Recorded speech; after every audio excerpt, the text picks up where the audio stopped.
Gilles Berti, l'invité d'Alsace 20, juge antiterroriste, auteur de dernier jugement avant liquidation. Comment allez-vous, monsieur le juge? Pour l'instant, ça va bien. Pour l'instant, tout va bien. Oui, mes collègues me demandent des fois comment je vais compte tenu de la nature de mes écrits. Je dis, je suis comme un type qui vient de sauter du 17e étage et qui est interrogé à hauteur du 3e. Jusqu'ici, tout va bien. Alors, monsieur le juge, c'est un livre de professionnels. Vous connaissez bien évidemment la justice. Vous dites sur l'indépendance de la justice, vous êtes très critique. C'est quasiment un leurre. Il faudrait que l'architecture procédurale protège la justice, ce qui n'est pas le cas, c'est ce que vous voulez dire? Non, ce n'est pas le cas, je l'affirme, et je pense que la quasi-totalité des professionnels le savent très bien. L'indépendance de la justice, c'est pas un confort pour le juge, c'est une garantie pour le justiciable, et c'est pas uniquement une formule que de dire cela.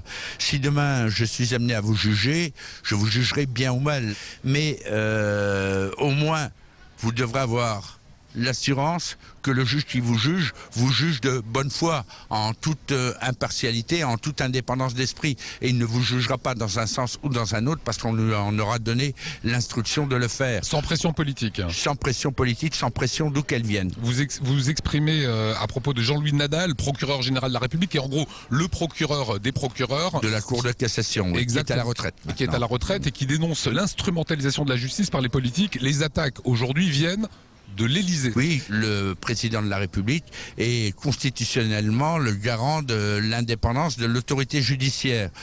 C'est le constitutionnaliste Guy Carcassonne qui a dit que faire du chef de l'exécutif, faire du chef suprême de l'exécutif le garant de l'indépendance de la justice, c'est nommer en quelque sorte le loup comme directeur de la bergerie. Et c'est bien ce qui se passe. Monsieur Sarkozy, parmi d'autres ministres de l'Intérieur, n'avait déjà pas une tendresse particulière pour l'institution judiciaire.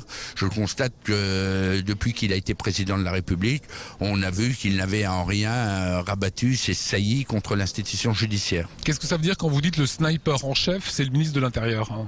Ce n'est pas au ministre de l'Intérieur de donner une vision caricaturale des choses. Imaginez une seule seconde le garde des Sceaux monter au créneau chaque fois qu'un service de police passe au travers d'une disposition procédurale qui affecte durablement la validité de la procédure. Est-ce que vous imaginez le nombre d'erreurs procédurales qui peuvent être commises par les différents services de police qui sont à l'œuvre tous les jours? Si le garde des Sceaux dit mais cette enquête m'a été salopée, m'a été sabotée par le ministère de l'Intérieur, ils vont pas être contents. Le jour où la police croira pouvoir se passer de la justice, on sera dans un état policier. Alors sur la réforme de la garde à vue, j'ai bien aimé votre analyse.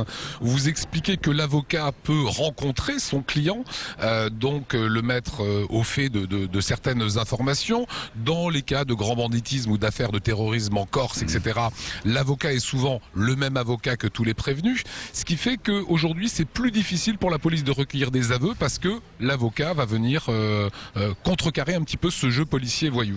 Bien sûr, ça déséquilibre forcément l'ensemble de l'édifice. Alors pour le type pris en flagrant délit ou pour le pauvre type qui n'a pas les moyens de sa défense, commencez pas par les moyens intellectuels de sa défense, ça ne changera pas. Mais pour ce qui est de criminalité organisée, pour ce qui est des affaires à fort enjeu, il y a fort à parier que tout cela se traduise par une inefficacité de l'institution policière. Et vous savez, les mafias, la criminalité organisée, la criminalité aveugle et idéologiquement organisée qu'est le terrorisme, là, il n'y aura pas de cadeaux qui se feront à l'issue des procédures. Et vous expliquez que l'affaire Erignac, vous n'auriez pas pu la résoudre, en tout cas les services de police, s'il y avait eu un avocat qui est allé voir les prévenus. C'est ma conviction, et dans l'affaire du tueur de l'Est parisien Guy Georges, je suis persuadé que les 4 affaires criminelles, crimes de sang, c'est-à-dire viol suivi d'assassinat, pour lesquels il n'était pas confondu par son ADN,